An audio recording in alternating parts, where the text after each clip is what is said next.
10 मुकुटासंबंधीचा अभ्यास आम्ही करत आहोत। प्रत्येक विश्वासणाऱ्या व्यक्तीनं वेगवेगळ्या टप्प्यामधनं जात असताना त्याचं ख्रिस्ती जीवन, त्याचं विश्वासाचं जीवन, ज्यासाठी तो श्रम करत आहे, त्याग करत आहे, बलिदान करत आहे, आणि त्याचं प्रतिफळ म्हणून स्वर्गातला देव त्यानं त्यांच्यासाठी मुकुट ठेवलेले आहेत वेगवेगळ्या प्रकारच्या सेवेमध्ये।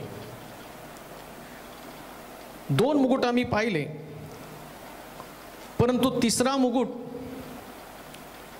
सेवेमध्ये असणारा व्यक्ती त्यानं कशा पद्धतीने सेवा करावी आणि त्या सेवेचं प्रतिफळ म्हणून त्याला असणारा जो मुकुट आहे त्या मुकुटाचा अभ्यास आम्ही करणार आहोत। याजकीय मुकुट। सेवा तर सर्वच करत आहे, आपापल्या पद्धतीनं होईल तितकं चांगल्यातली चांगली सेवा करण्याचा प्रयत्न प्रत्येक व्यक्ती करत आहे, परंतु सेवेची तपासणी देवाच्या वचनानुसार केली जाणार आहे।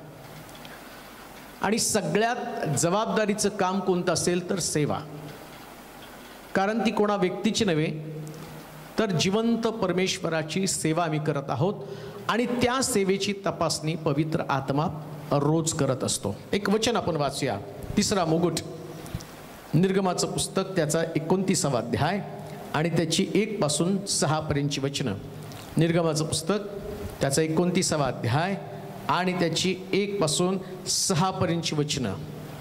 त्यांनी याजक या नात्यानं माझी सेवा करावी म्हणून त्यांना पवित्र करण्यासाठी जे तुला करावयाचं ते हे एक घोरा आणि 2 दोषहीन मेंढे घ्यावेत आणि बेखमीर भाकरी, तेलात मळलेल्या बेखमीर पोळ्या आणि तेल लावलेल्या बेखमीर चपात्या घ्याव्यात।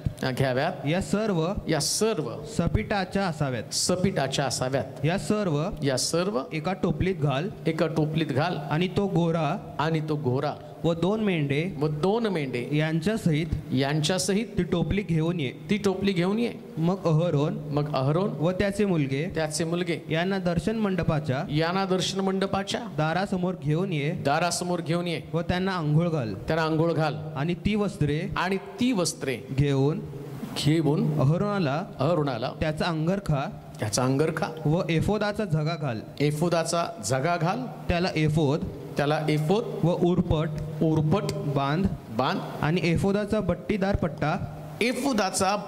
पट्टा त्याच्या कमरेला बांध। त्याच्या डोक्यावर मंदिल घाल आणि मांदिलावर पवित्र मुकुट ठेव। कर। तिसरा मुकुट, त्याला याजकीय मुकुट म्हटलेला आहे। आम्ही पाहतो की मुकुट ज्या दिवशी एखाद्या व्यक्तीच्या डोक्यावर घातला जातो तो व्यक्ती इतरांपेक्षा वेगळा ठरला जातो, हे वैशिष्ट्य आहे। अनेक प्रकारच्या स्पर्धा होतात, त्या स्पर्धेमध्ये जो नंबर 1, जी व्यक्ती नंबर 1 आहे, त्या व्यक्तीच्या डोक्यात हजारो लोकांसमोर, करोडो लोकांसमोर टीव्ही मधनं पाहताना त्यांच्या डोक्यावरती मुकुट ठेवला जातो। याचं कारण काय? ते सगळ्यांपेक्षा वेगळी त्यांचं वैशिष्ट्य आहे, त्यांचं कौशल्य आहे आणि त्यांनी स्वतःला सिद्ध केलेलं आहे। आता याजकाच्या मुकुटासंबंधानं पवित्र शास्त्रामध्ये याजकाला मुकुट घालण्याच्या अगोदर ती प्रक्रिया, ती प्रोसेस आहे। त्याच्यामध्ये पहिलीच गोष्ट मी पाहतो, केव्हा मुकुट घातला जातो तर पहिला मुद्दा त्या ठिकाणात सांगितलं। पहिलं वचन वाचा बरं। त्यांनी याजक या नात्यानं माझी सेवा करावी म्हणून। पहिलाच मुद्दा, याजक हा परमेश्वराचा सेवक आहे आणि हे त्यानं ध्यानात घेतलं पाहिजे। त्यानं देवाची सेवा केली पाहिजे। शास्त्रात सांगितलं, एक मनुष्य 2 धन्याची चाकरी करू शकत नाही, एक मनुष्य 2 नावेमध्ये पाय ठेवून चालू शकत नाही। तसं याजकपणाची सेवा करत असताना, याजकाच्या डोक्यावर मुकुट घालत असताना याजकाचं सेवेला पहिलं प्राधान्य असलं पाहिजे, देवाला महत्त्व दिलं पाहिजे, मग त्याचा परिवार दुय्यम स्थानी आहे। दुसरी महत्त्वाची गोष्ट, याजक हा फुल टाइम प्रभूच्या सेवेमध्ये असला पाहिजे। मला कुणाला दोष द्यायचा नाही, परंतु जे देवाच्या वचनामध्ये याजकाचा मुकुट, एक व्यक्ती पाळक म्हणून सेवा करत असताना त्यानं दुसरीकडे कुठं काम करू नये. मग तुम्ही म्हणाल आमचं घर कसं चालणार? नियम दिलेला आहे, याजकानं दुसऱ्याच्या शेतात काम करता कामा नये. मुकुट कधी तुमच्या डोक्यावर घातला जाईल? कोण सेवा करणार आहे? कोणाला देव वेगळं करत आहे? एखादा व्यक्ती जर म्हणतो ना मी पाळक आहे, तर त्या पाळकानं फक्त परमेश्वराची सेवा केली पाहिजे. वेगळं ते कुळच वेगळं आहे. त्याने 24 आवर्स परमेश्वराच्या सेवेसाठी उपलब्ध असलं पाहिजे. उगाच डोक्यावरती फॅशन म्हणून किंवा मला कोणीतरी पास्टर म्हणावं म्हणून तुम्ही तो मुकुट घालून मिरवू नका. तुमचं वागणं, तुमचं वर्तन, तुमची सेवेची पद्धत, तुमचं समर्पण, जसं तुम्ही सरकारी खात्यामध्ये काम करताना तर तुम्हाला तेवढे सेवेचे तास द्यावे लागतात, त्याच्याशिवाय तुमची सेवा ग्राह्य धरली जात नाही. याजकाच्या सेवेच्या बाबतीमध्ये याजक हा 24 तास परमेश्वराचा सेवक असतो. मग परमेश्वराचा सेवक असताना तुम्ही बाकीची सेवा कशी करू शकता? याजकाचा मुकुट डोक्यावर चढवण्याच्या अगोदर एक गोष्ट ध्यानात ठेवा, तो परमेश्वराचा सेवक या नात्यानं त्याला वेगळंच जीवन जगावं लागणार आहे. 2 नावेत त्यानं पाय ठेवता कामा नये. देवाची पण सेवा करतो, दुसरं पण काम करतो. प्रभूला अशा प्रकारचं याजक म्हणून नाही तो काम करू शकत. हा कदाचित तो संदेष्टा म्हणून काम करेल, सुवार्तिक म्हणून काम करेल, पण याजकाच्या बाबतीमध्ये देवाचा नियम काय? तो देवाचा सेवक म्हणूनच त्यानं काम केलं पाहिजे. तो बिझनेसमन असू शकत नाही, तो दुकानदार असू शकत नाही, आणि तो याजक म्हणजे परमेश्वराचा सेवक. पहिलाच मुद्दा, याजकाच्या डोक्यावर मुकुट घालण्याच्या अगोदर याजकानं स्वतःला अलिप्त करून घेणं गरजेचं आहे. त्यानं त्यातनं बाहेर पडलं पाहिजे. तू म्हणाल मग आमचं घर कसं चालणार? जर तुझा परमेश्वरावरती विश्वास आहे, तिथं देवानं नियम दिला, याजकानं आपला परिवार कसा चालवावा, त्याला कुठून उत्पन्न मिळवावं, लोकांनी त्याला आपल्या उत्पन्नाचा 10वा भाग द्यावा, मग लोक त्याला दशांश देतात आणि त्याच्यावर त्याचा चरितार्थ त्यानं चालवावा, हा देवाचा नियम आहे. मग तुमचा विश्वासच देवावरती नाही तर तुम्ही कशाला सेवा करता, कशाला मुकुट घालून घेता? म्हणून तर याजकाचा मुकुट घालण्याच्या अगोदर तो परमेश्वराच्या सेवेसाठी परमेश्वराचा सेवक म्हणून वेगळा झाला पाहिजे. देवाची सेवा त्यानं केली पाहिजे. त्याचा मुकुट घातल्यावर त्यानं दुसऱ्या कोणाची सेवा करता कामा नये. जर तुम्ही याजक आहात, पहिले तुमच्या नोकरीला राजीनामा द्या, फुल टाइम मिनिस्ट्रीमध्ये या. हे बायबल सांगतं, मी नाही तुम्हाला सांगत. आता माझा तो विषय नाही त्याच्यामध्ये, मुकुटा संबंधानं मला तुम्हाला सांगायचंय. तर पहिला मुद्दा तो आहे. दुसरी गोष्ट आम्ही वाचूया त्याच्यामध्ये, त्यांनी याजक या नात्यानं माझी सेवा करावी म्हणून, याजक या नात्यानं माझी सेवा करावी म्हणून त्यांना पवित्र करण्यासाठी, त्याला पवित्र करण्यासाठी जे तुला करावायचे, काय करायचं आता पाप? एक घोडा. याजक या नात्यानं पवित्र करण्यासाठी, याजकाला पवित्र होण्यासाठी पहिलीच गोष्ट हे करायचं. काय करायचं? एक गोरा आणि 2 दोषहीन मेंढे घ्यावे, आणि 2 दोषहीन मेंढे घ्यावेत, आणि बेखमीर भाकरी. आणि आता एक एक मुद्दा आपण पाहूया. याजकानं काय केलं पाहिजे? याजकीय सेवा करत असताना, त्याचं समर्पण होत असताना, याजकीय सेवा करत असताना तो म्हणतो एक गोरा घे. कशाला याजकाला गोऱ्याची गरज आहे? याजकानं त्या गोऱ्याच्या डोक्यावर हात ठेवावा, सगळं पाप त्या गोऱ्यामध्ये टाकलं जावं. आम्हाला माहिती की आम्ही आमचं सगळं पाप येशू ख्रिस्तावरती सोपवलं, सगळं पाप त्याच्यावरती लादलं. म्हणजे आता परत पाप करता कामा नये. ज्या दिवशी तुम्ही सेवेला सुरुवात करता, ज्या दिवशी तुम्हाला वाटतं याजकीय मुकुट तुमच्या डोक्यावरती घातला पाहिजे, तर पहिल्यांदा पाप बाहेर टाकलं पाहिजे. येशूच्या चरणाजवळ ख्रिस्तावरती आपलं पाप लादलं पाहिजे. पाप घेऊन नाही तो सेवा करू शकत. याजक व्हायचं ना, मग पहिल्यांदा तुमचं पाप तुम्हाला आणि टाकून देता आलं पाहिजे. नियम आहे, तुम्ही खाली वाचल्यावर तुम्हाला ते कळेल सगळं. खाली पुढे गेल्यावर तेवढं आपल्याला वाचत बसायचं नाही. पण एक दोष, एक गोरा त्या ठिकाणामध्ये घेण्यास सांगितलं. वाच बरं तिथं वचन ते. एक गोरा आणि 2 दोषहीन मेंढे घ्यावे. एक गोरा कसं सांगितलं? दोषहीन सांगितलं का? तो म्हटलं एक गोरा घे आणि 2 दोषहीन मेंढे घे. एक गोरा घ्यायचा. गोरा कशासाठी? गोऱ्याचं वैशिष्ट्य काय?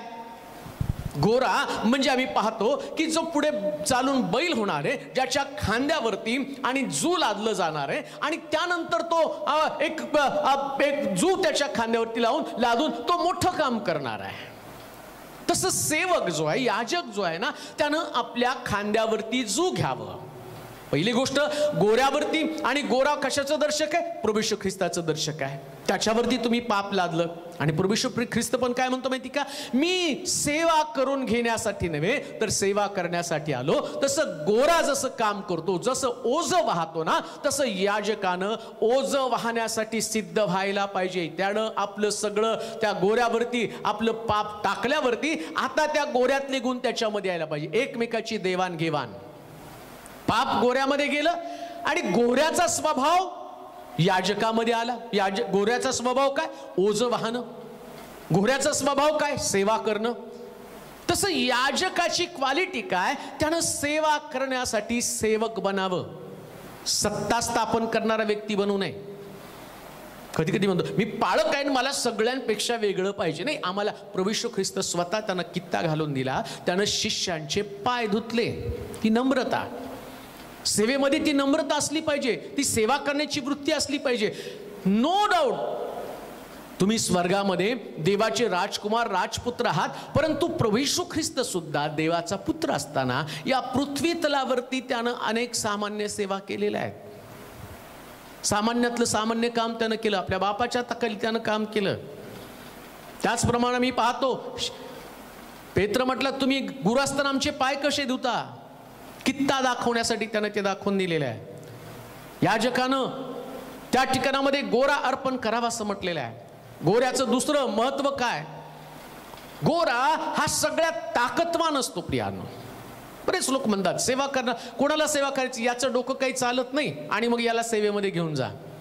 अहो, गोरा म्हणजे त्याच्यामध्ये विशेष प्रकारची क्वालिटी असली पाहिजे, सामर्थ्य असलं पाहिजे, ज्याला बुद्धी, ज्याला ज्ञान. सेवेमध्ये निर्बुद्ध लोकांची गरज नाहीये. त्याचं डोकं चालत नाही, जो अडगळीमध्ये पडलेला व्यक्ती आहे. अहो, सेवा तर विशेष प्रकारच्या देवाची आम्ही करत आहोत. देवाला सर्वोत्तम ते देणं गरजेचं आहे.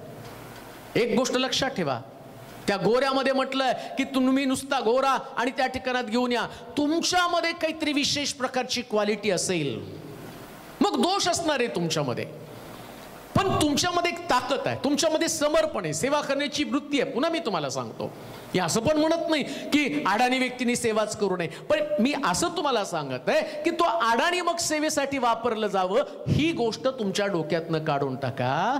जर भारत सरकार सुद्धा क्वालिफाईड व्यक्तीची नियुक्ती करते, अमेरिकेमध्ये सुद्धा जे गव्हर्नमेंट आहे ते सुद्धा सिलेक्शन करताना त्या व्यक्तीची क्वालिटी पाहते. हे जे गव्हर्नमेंट आहे, ह्या ज्या सत्ता आहेत, या सत्ता तात्पुरत्या आहेत, परंतु ज्याची सत्ता आम्ही भोगत आहोत, जो आमच्यावरती सत्ताधीश आहे, त्याची सत्ता कायमस्वरूपी आहे. मग त्याच्याकडे किती क्वालिटीज असणार आहे? काहीतरी क्वालिटीज असल्या पाहिजे. दावीद मेंढरं चालणारा म्हणून रानामध्ये त्याला पाठवलं. त्याच्याकडे विशेष प्रकारची गोष्ट नव्हती, पण खास प्रकारची गोष्ट गोऱ्यासारखी त्याच्याकडे होती. काय? तो वाद्य वाजवण्यामध्ये विपुल होता, आत्म्यानं भरलेला होता, अभिषेकानं परिपूर्ण होता. योसेपाच्या भावांच्या बाबतीमध्ये योसेपाची भावंड सुद्धा रानामध्ये गुरं राखण्यासाठी जात होती, परंतु योसेफ सामान्य काम करत होता. कोणतं सामान्य काम? आपल्या भावांना डबा घेऊन जाण्यासाठी. पण त्याच्यामध्ये एक वेगळ्या प्रकारची क्वालिटी होती, एक सामर्थ्य होतं. तो गोऱ्याप्रमाणे होतं. काय त्याचं सामर्थ्य होतं?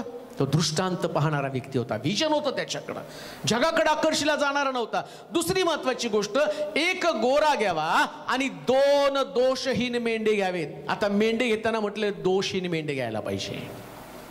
अर्पण, आता जे तुम्ही अर्पण करता ना, या अर्पणाचं वैशिष्ट्य काय? प्रभूला जे तुम्ही अर्पण करत आहात, जे प्रभूला तुम्ही समर्पित करत, मला तुम्हाला याच्यात त्या दोषहीन जे मेंढे आणि त्याचप्रमाणे ते गोरा या संबंधानं हा वेगळा टॉपिक आहे, परंतु जाता जाता मला ते सांगणं गरजेचं आहे. म्हणून मी तुम्हाला सांगते, याच्यात मला खोलवर तुम्हाला नेलं तर जास्त वेळ आपला जाणार आहे. पण एक गोष्ट मी तुम्हाला सांगतो, एक मेंढा त्याचं अर्पण करायचं आणि दुसरा जो मेंढा आहे, या मेंढ्या संबंधानं सांगितलं, या एक दोषहीन मेंढा त्याचं अर्पण करायचं आणि दुसरा दोषहीन जो मेंढा आहे त्याचं काय करायचं माहिती का? तर याजकाच्या ज्याचं समर्पण करायचंय आणि जो याजक म्हणून काम करणार आहे त्याच्या कानाच्या पाळीला आणि त्याचं रक्त लावायचं असं सांगितलं. एक कापायचा आणि दुसऱ्या मेंढ्याचं रक्त तो पण कापायचा आणि दुसऱ्या मेंढ्याचं रक्त जे आहे ना याजकाच्या, मला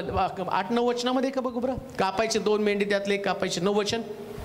हां, मेंढे कापण्या संबंधानं.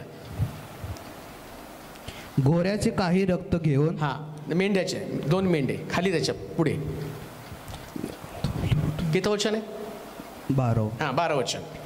घोड्याचे काही रक्त घेऊन, गोऱ्याचं काही रक्त घेऊन तो आपल्या बोटानं ते वेदीच्या शिंगास लावावे, वेदीच्या शृंगास लावावे, व बाकीचे सगळे रक्त वेदीच्या पायथ्याशी ओतावे. वेदीच्या पायथ्याशी ओताव. त्याच्या आतड्यांवर असलेली सगळी चरबी काळजावरील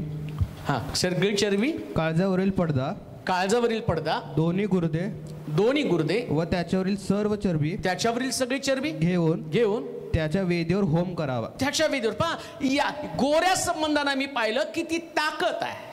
त्याच्या आतड्यावरलं काय सांगितलं? आतड्यावरती रक्त शिंपडावं, आतड्यावरती रक्त शिंपडावं. जो गोरा म्हणून तुम्ही आलेला आहात, याजकाच्या अंतकरण, आतडं म्हणजे त्याचं अंतकरण, ते अंतकरणामध्ये येशूच्या रक्ताचं शिंपडणं होणं गरजेचं आहे. गोऱ्याचं रक्त त्याच्या आतडीवरती टाकावं असं म्हटलेलं आहे. गोऱ्याचं रक्त, कोण गोरा आहे आमच्यासाठी? प्रभू येशू ख्रिस्त आमचा गोरा आहे. आता मी पण गोरा आहे, मी पण अर्पण झालेलो आहे. मग त्या गोऱ्याचं आतडं काढायचं आणि त्या गोऱ्याच्या रक्तामध्ये त्याला ते शिंपडायचं आणि त्याचं हृदय, त्याचं अंतःकरण त्याला शुद्ध करावं लागतं. शुद्ध अंतःकरणाशिवाय तुमच्या डोक्यावर याजकीय मुकुट कधीच घातला जाऊ शकत नाही. पुढे वाच. नंतर दुसरा मेंढा घेऊन त्याच्या डोक्यावर, आणि दोन्ही पहिला मेंढा, मग एक मेंढा घ्यावा आणि अहरोन व त्याचे मुलगे यांनी आपले हात त्याच्या डोक्यावर ठेवावे आणि तो मेंढा वधावा व त्याचे रक्त वेदीच्या सभोवती टाकावे. पहिला मेंढा मारायचा आणि त्याचं रक्त वेदीच्या सभोवती टाकायचं. पहिला मेंढा मारायचा, त्याचं रक्त वेदीच्या सगळीकडे चारी बाजूला ते टाकून द्यायचं. पुढे मग तो मेंढा कापून त्याचे तुकडे करावे आणि त्याची आतडी व पाय धुवून ती त्याचे तुकडे व डोके याच्या बरोबर ठेवावी. आता पहिल्या मेंढ्याचं वैशिष्ट्य काय? त्याला कापायचं आणि त्याचे जे असणारं रक्त ते वेदीवरती सगळीकडे टाकायचं. आणि दुसरी गोष्ट, त्याची आतडी, पुढे व पाय धुवून, तोंड, ती आतडी व पाय धुवून ती त्यांचे तुकडे व डोके याच्या बरोबर ठेवावी. काय ठेवा त्याच्याबरोबर? कापलेले तुकडे. आणि आम्ही पाहतो कशाबरोबर ठेवायचे? आतडी व पाय. कापलेले तुकडे आतडी आणि पायाच्या बरोबर त्या ठिकाणामध्ये पहिल्या मेंढ्याचे ठेवायचे. आणि दुसऱ्या मेंढ्याचं काय करायचं? नंतर दुसरा मेंढा घेऊन त्याच्या डोक्यावर अहरोन आणि त्याचे मुलगे यांनी आपले हात ठेवावे. मग तो मेंढा वधावा आणि त्याचे काही रक्त घेऊन अहरोनाच्या उजव्या. बघा, मुकुट कधी घालायचा? पहिला मेंढा कापला, त्याचं रक्त त्या ठिकाणामध्ये सांडलं गेलं, त्याचे तुकडे केले पहिल्या मेंढ्याची, आतडी बाजूला काढली, तुकडे बाजूला काढले आणि आम्ही पाहतो की ती आतडी, पाय आणि तुकडे हे सगळे समोर ठेवायचे. कुठे? वेदी समोर ठेवायचे. हा पहिला मेंढा याजक आहे, त्याची आतडी वेदीवरच असली पाहिजे, त्याचे तुकडे वेदीवरच असले पाहिजे, त्याच्या शरीराचा प्रत्येक भाग वेदीला समर्पित असला पाहिजे, त्याचं अंतःकरण वेदीला समर्पित असलं पाहिजे. त्याला म्हटलं वेदी समोर ते ठेवायचं. कान देऊ नाही का? ज्यावेळेस प्रभूची सेवा आम्ही करतो ना, त्यावेळेस आमचे तुकडे वेदीवरती दिसलं पाहिजे. आमच्या शरीरातला प्रत्येक अवयव, प्रत्येक तुकडा वेदीला समर्पित असला पाहिजे. तुमचं मुख वेदीला समर्पित असलं पाहिजे, तुमचं अंतःकरण वेदीला समर्पित असलं पाहिजे, तुमचं तोंड वेदीला समर्पित असलं पाहिजे.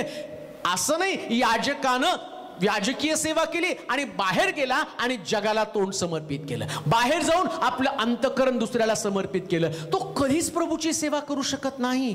कधीच त्याच्या डोक्यावर हा गौरवाचा मुकुट, हा याजकीय मुकुट त्याच्या डोक्यावर घातला जाणार नाही. एक पालक म्हणून मला जबाबदारी असणार आहे, एक सेवक म्हणून मला जबाबदारीने सेवा करावी लागणार आहे. आणि मग बायबल काय सांगतं माहिती का?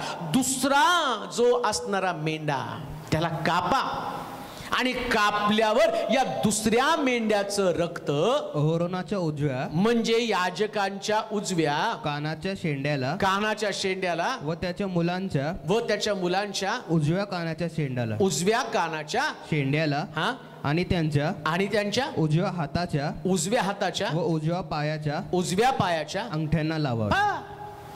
कधी मुकुट घालणार आहे? याजकाला मुकुट घालण्याच्या अगोदर जो याजक अहरोन आहे त्या अहरोनाला काय सांगितलं? ते रक्त उजव्या कानाच्या शेंड्याला. कुणाच्या? अहरोनाच्या म्हणजे याजकाच्या कानाच्या उजव्या पाळीला या दुसऱ्या मेंढ्याचं रक्त, ज्याला कापलंय ना त्याचं रक्त लावायचं. याजकानं जे दुसरा मेंढा प्रभू येशू ख्रिस्त त्याला कापलेलं त्याचं रक्त आपल्या कानाला लावं. का माहिती का? या कानाची शुद्धता व्हायला पाहिजे. याजकानं याजकीय सेवा करताना अशुद्ध गोष्टी कानामध्ये प्रवेश करू नये याची खबरदारी घेतली पाहिजे. फिल्म पिक्चरच्या स्टोऱ्या, भांडणं, वादविवाद, याचं त्याचं, मंडळीतल्या व्यक्तीचं, कोणाची लफडी, कोणाच्या भानगडी, कोणाचं पॉलिटिक्स, हे कानामध्ये याजकाच्या जाता कामा नये.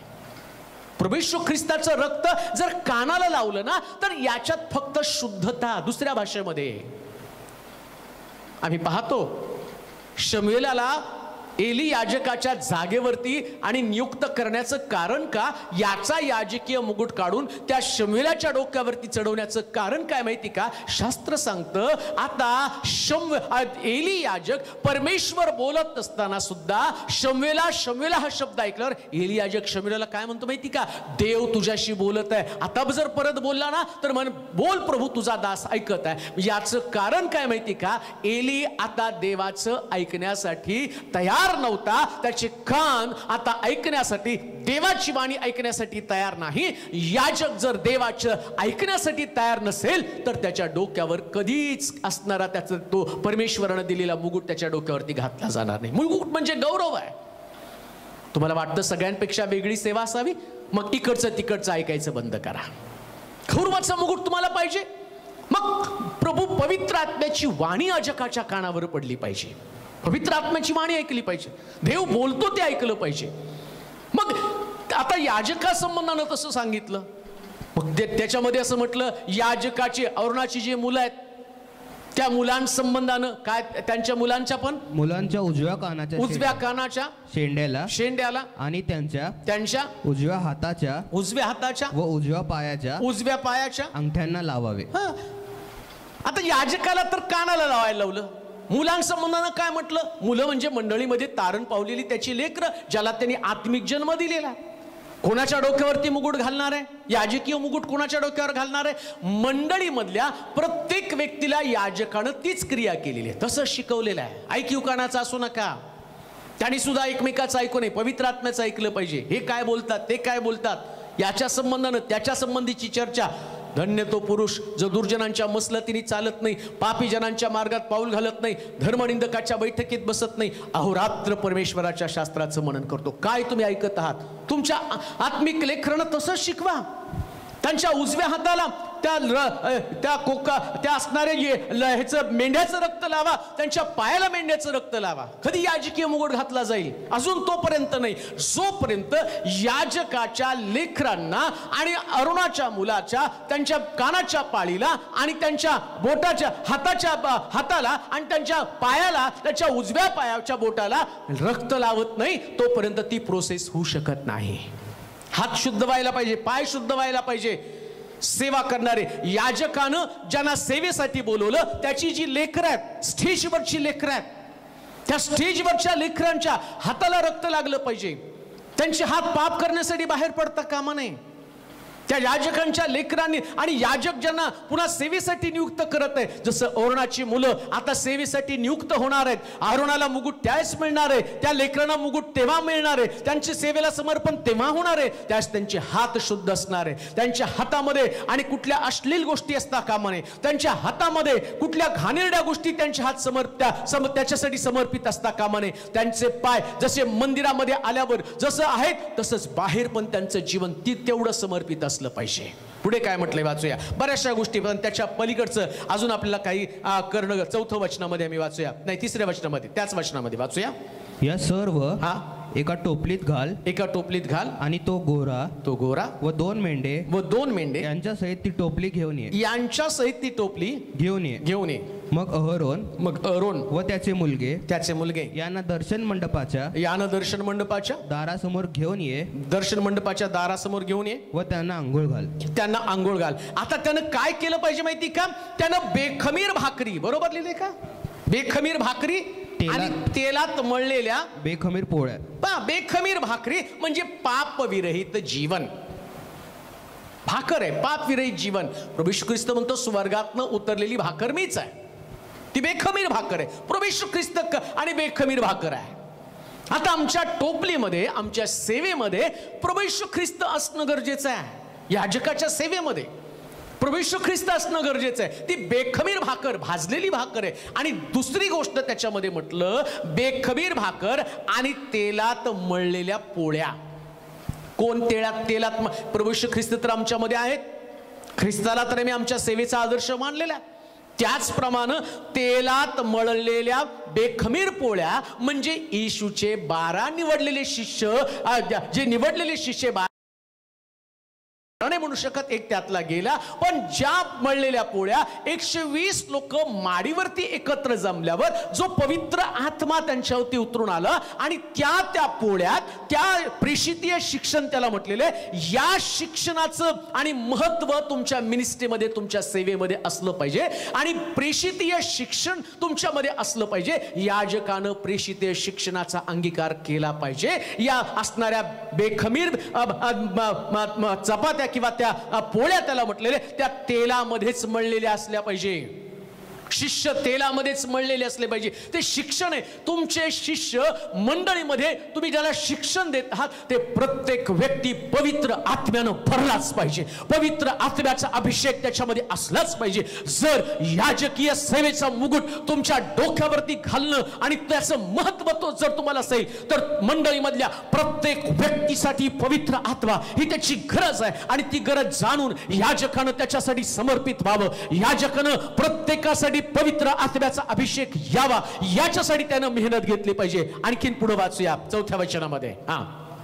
मग अहरोन व त्याचे मुलगे यांना दर्शन मंडपाच्या दारासमोर घेऊन ये व त्यांना आंघोळ घाल.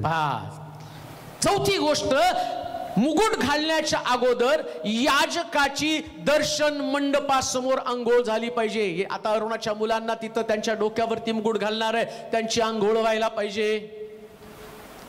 मंडपातलं पवित्र जीवन, दर्शन मंडपासमोर तुमचं जीवन पवित्र असणं गरजेचं आहे. देवाच्या मंदिरामध्ये तुमच्यामध्ये ती पवित्रता असलीच पाहिजे, शुद्धता असलीच पाहिजे. मी तर म्हणतो शुद्धता जपता येत नसेल तर सेवा करण्याच्या भानगडीत पडू नका. मुकुट तुमच्या डोक्यामध्ये कधीच येणार नाही. सेवा, देवाला आवडणारी सेवा तुम्हाला कधीच आणि तो प्रभू तुम्हाला देऊ शकणार नाही.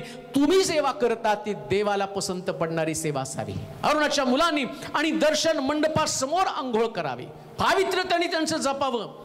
कोणत्या अपवित्र गोष्टींनी त्यांच्या जीवनामध्ये प्रवेश करू नये. पुढे वाचा. आणि ती वस्त्रे घेऊन अहरोनाला त्याचा अंगरखा व एफोदाचा झगा घाल. अजून पण मुकुट घातला नाही. आता मी पाहतो की त्याच्या पहिल्यांदा आता वाच परत ते वचन. आणि ती वस्त्रे घेऊन, कोणती वस्त्र घेऊन? आता 4 वस्त्र सांगितलेले आहेत. अहरोनाला त्याचा अंगरखा व एफोदाचा झगा. पहिली गोष्ट, अहरोनाला त्याचा अंगरखा म्हणजे तुमचं सगळं शरीर झाकणं. अंगरखा म्हणजे सगळं शरीर, अगदी तुमची नख पण झाकली जातात. अंगरखा म्हणजे नेमकं काय? तुमच्या शरीराचं पावित्र्य, तुमचं शरीर झाकलं जावं, तुमचे अवयव झाकले जावे. तुमच्या अवयवानं पाप करता कामा नये. याजकाला सेल्फ कंट्रोल जमला पाहिजे. याजकाला इंद्रिय कह्यामध्ये घेता आले पाहिजेत. याजकाची इंद्रिय स्वैर असता कामा नये. त्यानं आपलं शरीर कधीच पापाच्या स्वाधीन करता कामा नये. त्यानं आपलं शरीर देवाला समर्पित केलं म्हणून देवाच्या सेवेसाठीच ते वापरलं पाहिजे. हा देवाचा नियम आहे. अंगरखा सगळ्या शरीराला झाकून टाकतो, तसं तुमचं शरीर हे धार्मिकतेनं पूर्णपणे आणि झाकलं जाणं गरजेचं आहे. हा अंगरखा तुमच्या शरीराचं रक्षण करतो, तशी धार्मिकता, त्याळ आणि पवित्रता यानं तुमच्या शरीराचं रक्षण करता आलं पाहिजे. दुसरी गोष्ट मी पाहतो, पहिला अंगरखा म्हणजे संपूर्ण शरीर पापापासून दूर ठेवणं, शरीरामध्ये पापानं प्रवेश न करता आणि चांगलं जीवन त्यानं जगावं. दुसरी गोष्ट त्याच्या संबंधानं म्हटलं, पहिला अंगरखा व एफोदाचा झगा घाल. दुसरी गोष्ट एफोदाचा झगा. अंगरख्यावरती एफोदाचा झगा चढवला पाहिजे. आणि एफोदाच्या झग्याचं वैशिष्ट्य काय माहिती का? ते तुमचं सौंदर्य वाढवतं. तसं याजकाच्या सेवेचं सौंदर्य वाढलं पाहिजे, त्याला सेवेमध्ये सुंदर दिसलं पाहिजे. तिसरी गोष्ट आम्ही पाहतो की त्यानं आणि चिलखत घालावं, त्याने आणि त्याचं उरपट त्याच्यावरती घालावं. उरपट म्हणजे चिलखतासारखं काम करतं आणि ते तुमच्या असणाऱ्या छातीचं उराचं संरक्षण करतं. तसं याजकानं ज्या मुकुट डोक्यावर घालण्याच्या अगोदर त्यानं आपल्या हृदयाचं संरक्षण करावं. राग, द्वेष, मत्सर, लोभ यानं त्याच्या हृदयामध्ये कधी प्रवेश करता कामा नये. आणि चौथी गोष्ट आम्ही पाहतो, त्याला कंबरपट्टा लावावा. सेवेसाठी सिद्धता. याजक हा सेवेसाठी 24 तास सिद्ध असला पाहिजे.